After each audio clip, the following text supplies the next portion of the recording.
অনেকে আছে বিদেশ গিয়ে যারা অনেকভাবে লাঞ্ছিত হয়ে দেশে ফেরত এসে বিভিন্ন ধরনের কাজ করতেছে। তা আমরা দেশের টাকা দেশে রাখি। দেশের উন্নয়নের জন্য, নিজের উন্নয়নের জন্য আমরা খামার করতে পারি। কিন্তু খামার করার আগে অবশ্যই করণীয় হলো গরুকে কিভাবে সুস্থ রাখা যায় সেই জ্ঞান সম্পর্কে ধারণা নেওয়া। তো সেক্ষেত্রে আপনি হতে পারবেন না। আপনি অন্যজনকে দেখে উৎসাহিত হতে পারেন। কিন্তু অতি উৎসাহিত হতে আপনি পারেন না। অতি উৎসাহিত যখন হবেন তখন আপনি মেবি একটা গরু থেকে মাসে সর্বনিম্ন যদি হিসাব করেন আপনার ৩ থেকে ৪,০০০ টাকা আর্ন করা সম্ভব সব কষ্ট বাদে। তাহলে আপনি যদি ৫টা গরু পালেন ৩,০০০ টাকা আসলে ৩ × ৫ = ১৫,০০০। আপনি যদি একটা স্যালারি ধরেন, ১৫,০০০ তাহলে আপনি মাসে ৩০,০০০ টাকা পাচ্ছেন। আমরা বিদেশে গিয়ে এত টাকা খরচ করি কে ৩০,০০০ টাকা উপার্জন করি? সবাই পারি না। হয়তো আমাদের হাতে গোনা ২-৪ জন গিয়ে ব্যবসা করতেছে, টাকা উপার্জন করতেছে। প্রিয় দর্শক, আসসালামু আলাইকুম। দর্শক, আপনাদেরকে প্রীতি ও শুভেচ্ছা জানাচ্ছি নতুন আরেকটি প্রতিবেদনে। দর্শক, দেখতে পাচ্ছেন চমৎকার একটি খামার আমরা দেখতে পাচ্ছি। তবে আজকে আমরা খামারের সফলতা নিয়ে কথা বলবো না। আজকে কথা বলবো একজন এআই টেকনিশিয়ান কর্মী, মাঠ কর্মী ভাইয়ের সাথে কথা বলে বিস্তারিত জানবো যে খামারিরা কেন ক্ষতিগ্রস্ত হচ্ছে বা দুধ বাড়ানোর যে প্রক্রিয়াটা এটা আসলে কতখানি বিপজ্জনক সেই সব বিষয় নিয়ে বিস্তারিত আলাপ করবো। ভাই, আসসালামু আলাইকুম। ওয়ালাইকুম আসসালাম। কেমন আছেন? আলহামদুলিল্লাহ। আপনি কেমন আছেন? জি, আলহামদুলিল্লাহ। কি নাম আপনার? আমি মুখলেছুর রহমান। আচ্ছা, আপনি তো এআই ইতে আছেন। আমি এডিএল কোম্পানি থেকে এআই টেকনিশিয়ান হিসেবে কাজ করি কেরানীগঞ্জ বাস্তা ইউনিয়নে। কতদিন হলো আছেন? আমি আসছি ২০১৬ সাল থেকে এই লাইনে। ২০১৬ সাল থেকে। জি। আচ্ছা, আমরা প্রতিনিয়ত বিশেষ করে প্রান্তিক খামারি যারা তাদের কাছ থেকে আ জানতে পারি যে তারা যে বীজগুলো ইউজ করে, বিভিন্ন সময় দেখা গেছে দেশি গরু বা শাহিওয়াল গরুতে বিভিন্ন উন্নত জাতের বীজ ইউজ করে। এগুলো করতে গিয়ে প্রতিনিয়ত তারা হোঁচট খাচ্ছে। এগুলোর মূল কারণগুলো কি, কি হতে পারে? এটা মূল কারণ হলো মানে মানে বেশি মেইন প্রবলেম যেটা সেটা হলো গরু কনসেপ্ট করতে চায় না। আচ্ছা, কনসেপ্ট না করার কারণটার মেইন রিজনটা থাকে সেটা হলো গরুর হিট ডিটেকশনটা। খামারিরা নিজেরা জানে না যে কতক্ষণ পরে গরুকে বীজ দেওয়া উচিত। নিজেরা নিজেদের মতো করে টাইম করে ডাক্তারদের ফোন দেয়। আর আমরা কিছু বা আমরা কিছু টেকনিশিয়ান আছি যারা খামারে গিয়ে চলে আসছি। এখন হিট সময়টা মেইনটেইন করতে গিয়ে আমাদের চলে যেতে হবে, আবার আসতে হবে। এটা হিসাব করে আমরা এইটা করে ফেলি। কিন্তু সায়েন্স যেটা বলে সেটা হলো ৪ ঘন্টা থেকে ৮ ঘন্টার মধ্যে বীজ দিলে কনসেপ্ট করার সম্ভাবনা থাকবে সেটা হলো 60% বা 50% 50 থেকে 60% এর মতো। আর যদি আপনার আ ১২ থেকে ১৮ ঘন্টার মধ্যে বীজ দেওয়া হয় তো এখানে কনসেপ্ট হারটা অনেক বেশি থাকার সম্ভাবনা থাকে। এটা হলো হিট ডিটেকশনটার বিষয়। আরেকটা বিষয় থাকে হলো খামারি গরুকে প্রপার কৃমি ট্রিটমেন্ট করা মানে তারা করে না বা কৃমির ওষুধ প্রপারলি খাওয়ায় না। আমাদের গরুকে মেক্সিমাম ৬ মাস পর, পর লিভার ফ্লু থেকে রক্ষা করার জন্য ওদেরকে কৃমির ইনজেকশন করা উচিত। সেটা হলো নাইট্রোসিনিজের ইনজেকশনটা করে সে কলিজার কৃমি থেকে মুক্ত থাকবে। তারপরে তারা কৃমি ট্যাবলেট খাওয়াবে। কৃমির ট্যাবলেট খাওয়ানো এবং ইনজেকশন করার পরে গরুকে যদি একটা গাভী গরুকে ২ রকম খাবার দিতে হয়। যেমন শরীরের লাইফ ওয়েট অনুপাতে একটা খাবার দিতে হয়। আরেকটা খাবার দিতে হয় হলো তার মিল্কের উপরে। ২ টা খাবার যোগ করে গরুকে মানে খাবার দিতে হয়। যদি গাভীকে পরিপূর্ণ খানাটা না দেওয়া হয়, তার শরীরে পুষ্টির ঘাটতি থাকে, হরমোন ইমব্যালেন্স থাকে, মিনারেলস এর ঘাটতি থাকে। গরু কনসেপ্ট করার এই কারণগুলা কনসেপ্ট না করার এই কারণগুলো হতে পারে। আমাদের সবার আগে জানতে হবে গাভী সুস্থ থাকবে কিভাবে? একটা গাভী যদি সুস্থ থাকে তাহলে আমরা মানে কনসেপশন রেটটা বাড়াতে পারবো। আর আমাদের দেশের সরকার বা আমরা এই টেকনিশিয়ান যারা মানে নিয়মিত কাজ করি তারাও চাই দেশ এবং প্রাণীর উন্নয়ন ঘটুক। আর একটা বাংলা গরু থেকে যদি আমরা ফ্রিজিয়ান ক্রস করি, ফ্রিজিয়ান ক্রস করার পরে ফ্রিজিয়ান বকনা বাছুর হলে ওকে যে পরিমাণ দুধ খাওয়ানো দরকার, ওর জরায়ুটাকে তৈরি করার জন্য, ওর বডি স্ট্রাকচার তৈরি করার জন্য একটা বাংলা গরুতে অনেক সময় এই পরিমাণ দুধ হয় না। তো সাধারণত আমরা যারা প্রান্তিক খামারি মূলত গ্রামে যারা ২-১ টা গরু পালে তাদের জন্য লালন পালন করে তাদের জন্য এটা কঠিন। আর যারা মোটামুটি স্বচ্ছ খামারি তাদের জন্য দেওয়া যায়। যেমন আমার গাভীর দুধ বাচ্চাকে নিয়মিত খাওয়াতে পারবো। আমার ওই দুধ বিক্রি করতে হবে না, দহন করে খেতে হবে না। তাদের জন্য আমরা জাত উন্নয়নের জন্য ফ্রিজিয়ান ক্রস করতে পারি। আর যদি মনে হয় যে আমার গাভী থেকে কিছু উপার্জনের দরকার, তো আমরা দেশিটাকে দেশি উন্নয়ন করব বা শাহিওয়াল উন্নয়ন করব। সর্বোচ্চ এতটুকুই আমরা করতে পারি। এতে খামারি লাভবান হবে, দেশ লাভবান হবে। এই টেকনিশিয়ান যে কাজটা করলো তার একটা ফলাফল, পরিপূর্ণ ফলাফল পাবে। আপনাদের গাভী পালন করতে গেলে সবার প্রথম করণীয়টা হলো যেন আমার গরু সবসময় কৃমিমুক্ত থাকে এবং গরুর পুষ্টির মানটা খাদ্যের মাধ্যমে আমি পরিপূর্ণভাবে পূরণ করতে পারি। তাহলে আপনার গাভী কনসেপ্ট ভালো করবে এবং গাভী পেলে লাভের মুখ আপনি দেখতে পারবেন। গাভী কনসেপ্টের ক্ষেত্রে আসলে আমরা যে ডি ভিটামিনটা বলি, জি, সূর্যের রশ্মি থেকে পাওয়া, জি। এইটা কতখানি প্রযোজ্য গাভীর জন্য? এটা কতখানি বলতে এটা যদি আপনি বলেন যে একটা গাভী কত কতটুকু স্বাস্থ্যের উন্নয়ন ঘটায়, সেক্ষেত্রে আমি বলব সেটা 50 থেকে 60% উন্নয়ন ঘটায়।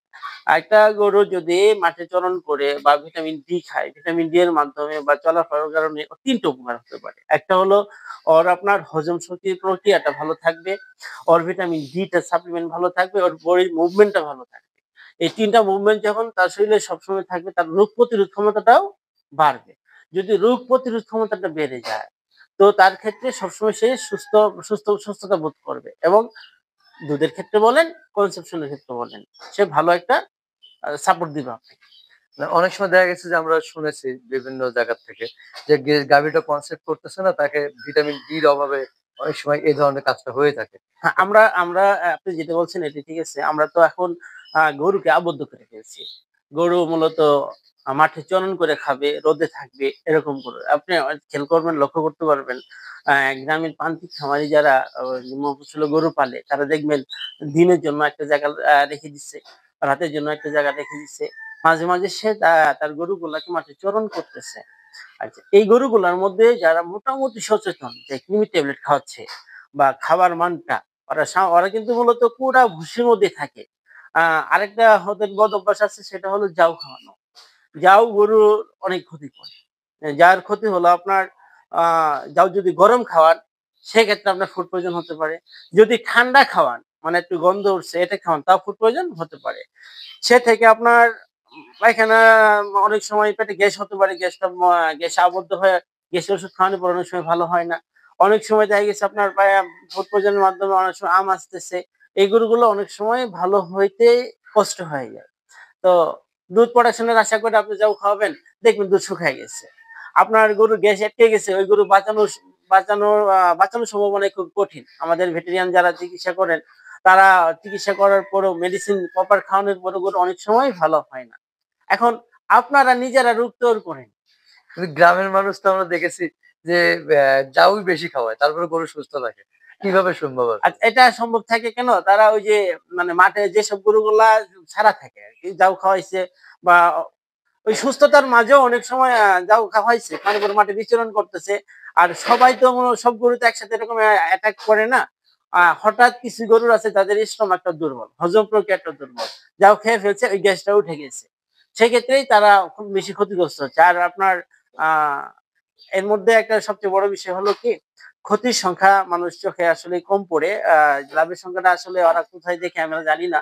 আমাদের সায়েন্স যেটা বলে, আমাদের ভেটেরিয়ানরা যেটা বলে সেটার মেইন কাহানি মানে মেইন উৎসটা হলো জাউ খাওয়ানোর কারণে স্টমাকের হজম ক্রিয়া নষ্ট হয়। আর জাউ মূলত গরুর খাবার না।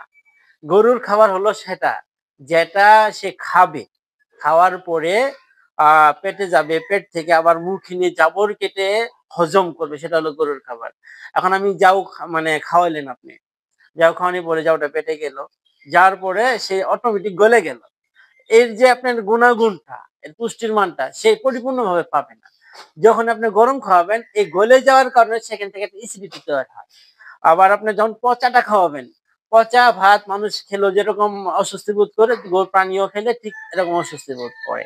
তো আচ্ছা, আপনার হ্যাঁ, বলেন। তো আপনি যদি এই জিনিসগুলো যদি মেইনটেইন না করেন তো ক্ষতিগ্রস্তের মধ্যেই পড়বেন। আপনার দেখা গেছে এই যে খাওয়াইছেন, অনেকদিন ধরে খাওয়াচ্ছেন, হঠাৎ করে একটা করে সমস্যা হইছে। আপনি ভাববেন যে হয়তো আল্লাহ রোগ দিছে। কিন্তু আপনার রোগটা নিজে তৈরি করে নিছেন। আচ্ছা, এখন যেটা হলো যে অক্সিন যেটা বলি আমরা। এটা দেখা গেছে যে বিভিন্ন সময় দুধ বাড়ানোর জন্য অক্সিন ইউজ করা হয়। আসলে অক্সিনটা মূলত গরুর কোন রোগের জন্য? আর যদি দুধ বাড়ানোর ক্ষেত্রে ইউজ করা হয় সেক্ষেত্রে গরুটার নেগেটিভ পজিটিভ কোনো আছে কিনা? আচ্ছা, অক্সিন একটা মেডিসিন, এটা আমরা ব্যবহার করি বা আমাদের ভেটেরিয়ানরা ব্যবহার করেন। আ ভিএস বা ইউরো স্যারেরা এই জিনিসগুলো মেনটেন করেন, সেটা হলো যদি একটা গরুর ইউটেরাস পড়ে না, মানে বাচ্চা দিছে, বাচ্চা দেওয়ার পরে আমরা গ্রাম্য ভাষায় যেটা বলি জল বা গর্ভফুল যেটা বলি, এটা পড়তেছে না, সেই ক্ষেত্রে আমরা অক্সিজেন ব্যবহার করি। এখন অক্সিজেন আমরা ব্যবহার করলাম এটার উপকারার্থে, কিন্তু অক্সিজেন দেওয়ার কারণে হরমোন অ্যাক্টিভিটিসটা বেড়ে যায়। আরেকটু জানি যে গর্ভফুল না পড়ার কারণে আচ্ছা, হুম। সেটার কারণে অক্সিজেন ইউজ করা হয়। জি, গর্ভফুল না পড়ার কারণে অক্সিজেনটা মূলত ব্যবহার করা হয়। আর অক্সিজেন ব্যবহার করার ফলে হরমোন অ্যাক্টিভিটিসটা বেড়ে যায়।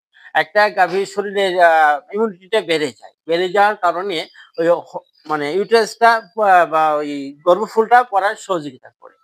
অ্যাক্টিভিটি যখন একটা গাভীর বেড়ে যায়, তখন টোটাল সাপ্লিমেন্টটা তার শরীর থেকে ভালো আসে। আসার কারণে সাময়িকভাবে দুধ আসে আরকি। আর আপনারা যদি মনে করেন এই আমি অক্সিজেন দিয়ে প্রতিনিয়ত দুধ বের করব। এখন আপনার ধারণ ক্ষমতা হলো যে আমি ৫ কেজি একটা জিনিস ওঠা করতে পারবো। কিন্তু অনেক সময় আমি জোর করে ৬ কেজি উঠালাম। এটা যদি আপনি কন্টিনিউ ৬ কেজি উঠান, তাহলে আপনার শারীরিকভাবে যেরকম আ ক্ষতিগ্রস্ত হবেন, ঠিক তেমনি একটা গরুকে যখন অক্সিজেন ব্যবহার করবেন, ওর শক্তির চেয়ে যখন বেশি ওকে সাপোর্ট দিতে বলবেন দুধ দেওয়ার জন্য, তখন ওর শরীরে কি প্রবলেম হবে? এক হবে হরমোন ইমব্যালেন্স হবে, যার কারণে গরু কনসেপ্ট করবে না। দ্বিতীয়ত আপনার ওর ক্যালসিয়াম শর্ট হবে। ওর শরীরে মিনারেলস এর ঘাটতি থাকবে। এগুলো বের হবে কোথায়? আপনার দুধের মাধ্যমে সব বের করে নিবেন। আপনার দুধ হচ্ছে জন্য অনেক সময় আমরা মনে করি আমার গাভী প্রপার দুধ দিচ্ছে। আমার গাভীকে প্রপার ভাবে ওই মিনারেলস এর ঘাটতি, ক্যালসিয়ামের ঘাটতি পূরণ করার প্রয়োজন নেই। আমরা এই জিনিসগুলা থেকে যেন মানে বিরত থাকি। তার জন্য আমরা কি করব? গরুকে প্রপার দুধ দেওয়ার জন্য আমরা ক্যালসিয়াম খাওয়াবো, মিনারেল জাতীয় খাবার খাওয়াবো। দানাদার খাদ্যটাও কি পরিমাণ দরকার? দৈহিক ওজনের জন্য কতটুক দরকার? মিল্ক ডিটেকশন এর জন্য কতটুক দরকার? এটা আমরা জানবো। বিভিন্ন ইওলো, ডিওলো স্যারের কাছে আমরা জানবো, ভেজ স্যারের কাছে জানবো। যেসব এআই টেকনিশিয়ান আপনার বাড়িতে কাজ করে, তারা যদি এই ফুড খাওয়ানোর বিষয়টা আপনাকে জানাতে পারে, অবগত করতে পারে, তাদের কাছে জানবো। আজকে গরু আপনার, কালকে সরকারের, পরশুদিন আপনার সন্তানের। এই মানে দেশ উন্নয়ন করতে গেলে আপনাকে জেনে পথ চলতে হবে। আপনি বিপদগামী হবেন না, বিপদ থেকে হেফাজত থাকতে পারবেন। এই কাজগুলো আপনাদের অবশ্যই মানে মেইনটেইন করতে হবে। আচ্ছা, দুধ বাড়ানোর জন্য আরো কিছু পদ্ধতি অবলম্বন করে যেমন চিনি এই ধরনের কিছু আছে। এগুলো আসলে কতখানি ক্ষতি একটা গরুর জন্য? আমরা সাধারণত দেখি এই যে হয়তো আমরা অনেকেই শীতের সময় পিঠা খাই, আমরা অনেক সময় চা খাই, আমরা অনেক সময় চিনি জাতীয় অনেক খাবার খাই। চিনি আমাদের দেহের কি ক্ষতি করে এটা আমরা মোটামুটি ভাবে সবার ধারণা আছে। তারপর আমি বলি সেটা হলো কি, চিনি যদি মানে বেশি খাওয়া হয়, স্ট্রেসটা বেশি খাওয়া হয়, তার দেখবেন আপনার অ্যাসিডিটি হওয়ার সম্ভাবনা থাকে, গ্যাস হওয়ার সম্ভাবনা থাকে। আ সে থেকে আপনার বুক জ্বালা বাড়া, মানে গ্যাসের লক্ষণটা হলো বুক জ্বালা বাড়া করবে, আপনার ঢেক আসবে। গরুর ক্ষেত্রে ঠিক তাই। চিনিতে যে আপনি খাওয়াবেন গরুকে, চিনি তো গরুর খাবার। চিনি আপনি গরুকে যখন খাওয়াবেন নিজের মতো করে পরিমাণের চেয়ে যখন আপনি বেশি দিয়ে ফেলবেন, তখন আপনার এই চিনিটা ওর গ্যাস তৈরি করবে। গরুকে খাওয়ানো যাবে, হ্যাঁ, কি আপনি রাব খাওয়াতে পারবেন। রাবটা কোনটা? রাবটা হলো যে আপনার আমরা আখ যখন মাড়াই করি বা সুগার মিল থেকে যখন আমরা চিনি তৈরি হয়, তখন এই আখের যে রসটা বের করে, এই রসের উপরে যে ময়লাটা হয়, এই ময়লার সঙ্গে যে কিছু উচ্ছিষ্ট মিষ্টি জাতীয় কিছু উপাদান চলে আসে, এটাকে আমরা মূলত রাব বলি। আর এটা গরুর জন্য খাবার হিসেবে ব্যবহার করা যায়। আপনার সরাসরি আখের গুড় বা চিনি আপনি খাওয়াতে চাবেন? হ্যাঁ, পারবেন। সেটা যদি কোনো কারণে বেশি দিয়ে ফেলেন, তার জন্য ক্ষতির মুখে পড়বেন। লিমিট মতো রাখবেন। লিমিটের মধ্যে যদি থাকেন, সেটা হয়তো আপনি ক্ষতির মধ্যে পড়বেন না। তো সবচেয়ে বেটার না খাওয়ানো। আচ্ছা, আরেকটা জিনিস হলো আমরা যে বীজ আ দেই গরুকে, সেটা আসলে গরুর বডি অনুযায়ী দেওয়া উচিত নাকি আ মানে কি বলবো এটাকে? অনেকেই বিভিন্ন উন্নত জাতের বীজ ব্যবহার করে। সেক্ষেত্রে দেখা গেছে যে একটা বাচ্চার ওয়েট ৫০ কেজি, ৫৫ কেজি হয়ে যায়। কিন্তু মা সেটা নিতে পারে না। অনেক সময় অ্যাক্সিডেন্ট ঘটে যায়। এটা আসলে প্রকৃতভাবে কোনটা করা উচিত বলে আপনি মনে করেন? আমরা আ ডায়েটিশিয়ান যারা আছি তাদের সবাইকে আমাদের এডিএল কর্তৃপক্ষ, তারপরে আপনার রিসেন্ট আমরা ৫ থেকে ৭ তারিখ পর্যন্ত আপনার প্রশিক্ষণে ছিলাম। আ আ সাভার মহিষ প্রজনন কেন্দ্রে গিয়েছিলাম আমরা। সেখানে আমাদের শিখানো হয়েছে যে আমরা ১৮০ কেজির উপরে লাইভ ওয়েট থাকলে, যদি থাকে সেই গরুতে আমরা ফ্রিজিয়ান 100% ক্লোজ করতে পারবো। এখন আমরা যদি তার নিচে একটা গরুকে ফ্রিজিয়ান ক্রস করতে যাই, সেক্ষেত্রে আমাদের ডেলিভারি বা সমস্যা হতে পারে, বা ওই বাচ্চাটার পরিপূর্ণ পুষ্টি নিয়ে জন্মগ্রহণ করবে না। গরুকে বীজ আমরা ২ টি বীজ প্রত্যে ৩ টে বীজ আমরা দিব। সেটা হলো দেশি দিব, তারপর আপনার শাহিওয়াল প্রয়োগ করব, ফ্রিজিয়ান প্রয়োগ করব। ফ্রিজিয়ানের কিছু ধারাবাহিকতার নিষেধাজ্ঞা আছে বা দেওয়ার সুফল এবং কুফল আছে। সুফলটা হলো যেমন আমরা যারা মানে টেকনিশিয়ান তাদেরকে শেখানো হয়েছে দেশের উন্নয়নের জন্য, খামারের উন্নয়নের জন্য আমাদের করতে হবে কি, যে আমার গরুটা কত পার্সেন্ট, এটা একটা মেজর খুঁজে বের করতে হবে যে গরুটা কত পার্সেন্ট হতে পারে। এটা কি 50%, 70%, 80%, না কত 30%, পার্সেন্টেজটাকে খেয়াল করতে হবে। এখন যদি আমরা একটা 70% গরুকে 100% বীজ দিই, আমাদের এই ওয়েদারের সাথে, এই বাংলাদেশের ওয়েদারের সঙ্গে সে স্টেবল না। এই গরুটা মূলত 25 ডিগ্রি নিচে সেলসিয়াসে লালচরণ ভূমিতে চলে ফেরা অভ্যস্ত। আর আমাদের বাংলাদেশের ওয়েদার যেটা, আমরা তো সবসময় দেখতে পাচ্ছি যে 30-এর উপরে থাকে। হয়তো শীতের সময় একটু কম থাকে, সেটা ২-৩ মাস। এই ২-৩ মাসে আপনি কি হবে, গরু ভালো থাকবে, দুধ প্রোডাকশন হয়তো পাবেন ভালো। আর বেশি শীত হয়ে গেলে তখন দুধ প্রোডাকশন একটু কমে আসে। আমাদের মেজর উচিত হলো সেটা হলো আমরা কম পার্সেন্টেজের মধ্যে কম পার্সেন্টেজ দিয়ে জাত উন্নয়ন করা। যেমন আমি একটা 60% গরুতে 60% সিমেন্ট দিব। আমার এই গাভীটা 60%, যদি 60% হওয়ার পরে এই গাভী 10 কেজি দুধ দেয়, তা আমি আরেকটা 60% গাভীর বুলের সার প্রয়োগ, বীজ প্রজনন করব যে ও দুধটা কমপক্ষে যেন 30 কেজি আফ থাকে। আমরা এইভাবে উন্নয়ন করব। ছোট গরুতে দুধ বেশি হবে এই আশা করে, বাচ্চা বড় হবে এই আশা করে কখনোই বীজ দেওয়া যাবে না। দিলে আপনার গাভীর জীবনহানির সম্মুখীন ঘটবে, ভালো আপনি বাচ্চা পাবেন না, ভালো দুধের রিপোর্ট আপনি পাবেন না। আরেকটা বিষয় হলো যে, যে জাত শুধুমাত্র বাংলা যেটা বলে আরসিসি বা দেশি শাহিওয়াল দেশি গরুগুলো আছে, এই গরুগুলোতে আপনারা ফ্রিজিয়ান ক্রস করবেন। আর ফ্রিজিয়ানের মধ্যে ফ্রিজিয়ান ক্রস করবেন। কিন্তু আপনি অন্য যে জাতগুলো আমরা শুনি বা দেখি যে একটা জাত আরেকটা জাতের মধ্যে দিয়ে ক্রস করে উন্নয়ন ঘটাবেন। কিন্তু এই ঘটনাটা যাবে না।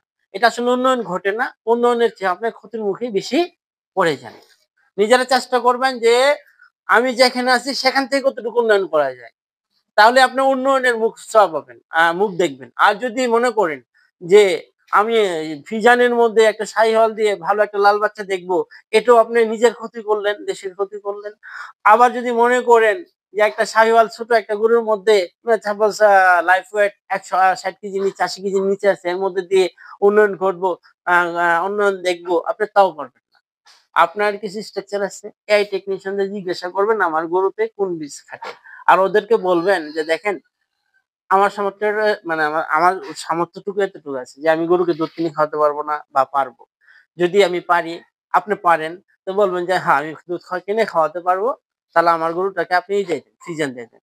আর যদি আপনি জানেন যে আমি পারবো না, তাহলে আপনি কি করবেন, দেশিটা উন্নত মানের দেশি নিবেন আপনি। বাংলা যে দেশিটা আছে এই দেশি জাতটাকে উন্নয়ন করার জন্য আরেকটা জাত আমরা এই আমাদের ইন্ডিয়ান কোম্পানি আমাদেরকে দিয়ে থাকে, সেটা আমরা দিব। যদি আমরা সেটা দেই, আপনার বাচ্চা ভালো আসবে, দুধ প্রোডাকশন ভালো আসবে, মা এবং বাচ্চা দুজন সুস্থ থাকবে। কখনো লোভে পড়ে কখনোই লোভে পড়ে কারো প্ররোচনায় আপনি ভালো বাচ্চা পাওয়ার আশায় ছোট গাভীতে বড় বীজ প্রয়োগ করবেন না। আচ্ছা, শেষ প্রশ্ন সেটা হলো যে এই সেক্টর থেকে আস্তে আস্তে তরুণ উদ্যোক্তা যারা মুখ ফিরিয়ে নিচ্ছে, আসলে এই সেক্টরে উন্নয়ন করতে গেলে বা সফলতা অর্জন করতে গেলে কি দরকার, এবং একটা প্রান্তিক পর্যায়ে একটা খামারি আসলে এই সেক্টরে ইনভেস্ট করে সার্ভাইভ করা সম্ভব কিনা, আপনার কনসেপ্ট থেকে কি সাজেশন দেবেন? এখন আপনার তরুণ উদ্যোক্তা যারা আছে আমাদের, প্রতিটা মানুষই আমরা চাই যারা পড়ালেখা করে এই শরীয় সরায়া থেকে শুরু করে আমরা আজ পর্যন্ত পড়ালেখা করতেছি, তার মানে কি আমাদের প্রাথমিক হাতের খড়ি একটা ধারণা থাকতে হবে। আপনার যারা খামার করতে ইচ্ছুক বা যারা খামারি আছেন, তাদের প্রত্যেকেরই উচিত সেটা হলো আমার গরুকে সুস্থ রাখতে কি প্রয়োজন, কি করা প্রয়োজন, এই প্রাথমিক ধারণাটা আমাদের উপজেলা সংশ্লিষ্ট ইওলো ভিএসএল যারা আছে বা আমাদের মতো প্রান্তিক যারা আছে, যারা মানে এআই টেকনিশিয়ান, যারা এই সম্পর্কে কিছু ধারণা রাখে বা রাখে, তাদের কাছে আমরা জেনে নিতে। যে আমি আমার খামারটাকে শুরু করার আগে গরু কিভাবে ভালো রাখতে পারবো, গরুর কি কি প্রয়োজন যোগান দিতে পারবো। মানুষও যেমন দেখা যায় যে অসুস্থ হলে ডাক্তারের কাছে যায়, প্রাথমিক সুস্থ থাকার জন্য যে প্রয়োজনটা তারা মেনটেন করতে চায় না। খামারিরাও ঠিক এরকমই, গরু যখন অসুস্থ হয় তখন ডাক্তারের শরণাপন্ন হয়।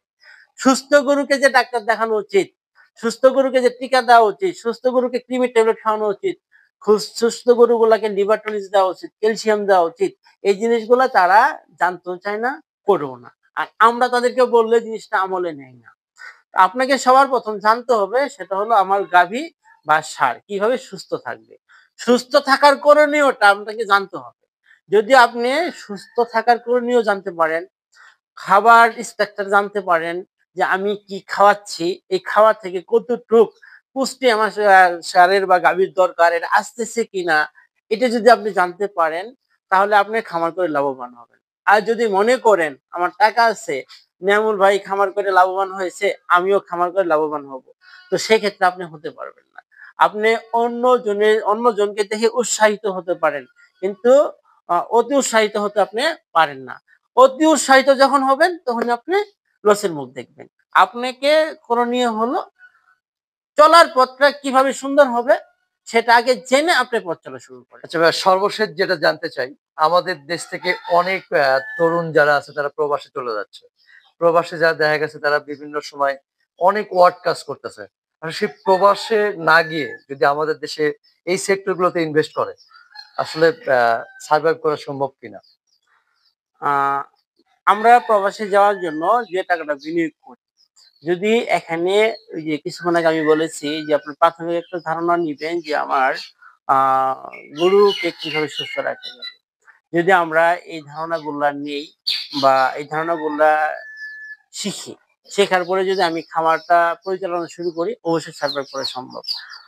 ন্যাচারাল যদি আমি বলি, একটা ষাঁড় গরুকে যদি আপনি পালন করা হয়, এই ষাঁড় গরু আপনি যদি লেবার কস্ট দেন, আপনি তো বিদেশ যাচ্ছেন, লেবারের কাজই করতে যাচ্ছেন। আচ্ছা, এই লেবারটা আপনার নিজের একটা স্যালারি ধরেন 15,000 টাকা, 20,000 টাকা ধরেন আপনি। ধরার পরে গরু দানাদার খাদ্য দিচ্ছেন, প্রপার খাদ্য যেটা দিলে ওর পুষ্টির গুণগত মানটা অ্যাপ্রোপ্রিয়েট থাকবে। যে ঘাসটা খাওয়ালে ওই ঘাসটা যে আপনি খাওয়াবেন ওই ঘাস থেকে প্রপার পুষ্টিটা আসবে। যেমন আমি আপনাকে ক্লিয়ার করি, সেটা হলো যদি 100 কেজি একটা লাইভউডের একটা গরু হয়, ওই গরুকে আপনার দৈনিক মাংস ওয়েট যদি হিসাব করেন, তাকে 10 থেকে 12 মেগাজোল পুষ্টির দরকার হচ্ছে। তা এখন আপনাকে জানতে হবে এই পুষ্টিটা আমি কোথায় থেকে পাবো। পুষ্টির দানাদার খাদ্য থেকে পাবেন। দানাদার খাদ্য তৈরি করার একটা স্ট্রাকচার আছে, যে আমি কি কি দানাদার খাদ্য মিক্স করলে এই 10 থেকে 15 মেগাজোল খাদ্য পুষ্টি এখান থেকে পাবো। আর কোন ঘাসটার মধ্যে, যেমন নেপিয়ার, পাংচং, ভুট্টা, কোন ঘাসটার মধ্যে কতটুকু পুষ্টির গুণগত মান থেকে পার কেজিতে আমি কতটুকু পাবো। আপনি এই তথ্যগুলো যখন জানবেন, জেনে যখন গরুকে খাওয়াবেন, দেখবেন আপনার গরুর রোগ হবে। মেবি একটা গরু থেকে মাসে সর্বনিম্ন যদি হিসাব করেন আপনার 3 থেকে 4 হাজার টাকা আর্ন করা সম্ভব, সব কষ্ট বাদে। তাহলে আপনি যদি 5টা গরু পালেন, 3,000 টাকা আসলে 3 × 5 = 15,000। আপনি যদি একটা স্যালারি ধরেন, 15,000, তাহলে আপনি মাসে 30,000 টাকা পাচ্ছেন। আমরা বিদেশে গিয়ে এত টাকা খরচ করি, কে 30,000 টাকা উপার্জন করি? সবাই পারি না। হয়তো আমাদের হাতে গোনা 2-4 জন গিয়ে ব্যবসা করতেছে, টাকা উপার্জন করতেছে। অনেকে আছে বিদেশ গিয়ে যারা অনেকভাবে লাঞ্ছিত হয়ে দেশে ফেরত এসে বিভিন্ন ধরনের কাজ করতেছে। তা আমরা দেশের টাকা দেশে রাখি, দেশের উন্নয়নের জন্য, নিজের উন্নয়নের জন্য আমরা খামার করতে পারি। কিন্তু খামার করার আগে অবশ্যই করণীয় হলো গরুকে কিভাবে সুস্থ রাখা যায় সেই জ্ঞান সম্পর্কে ধারণা নেওয়া। তাহলে আপনি লাভবান হতে পারবেন বিদেশমুখী থেকে। আমাদের দেশ, আমাদের এই সমাজকে বাঁচাতে পারবেন, ঝুঁকিপূর্ণ কাজ থেকে নিজেরা হেফাজতে থাকতে পারবেন। অনেক ধন্যবাদ আপনাকে খুব গুরুত্বপূর্ণ কথা শেয়ার করার জন্য। আবারও অন্য কোনো বিষয় নিয়ে কথা হবে ইনশাআল্লাহ। ভালো থাকবেন। আসসালাম। আপনাকেও ধন্যবাদ। এমন একটা পরিবেশে মানে আমাকে কথা উপস্থাপন করার জন্য।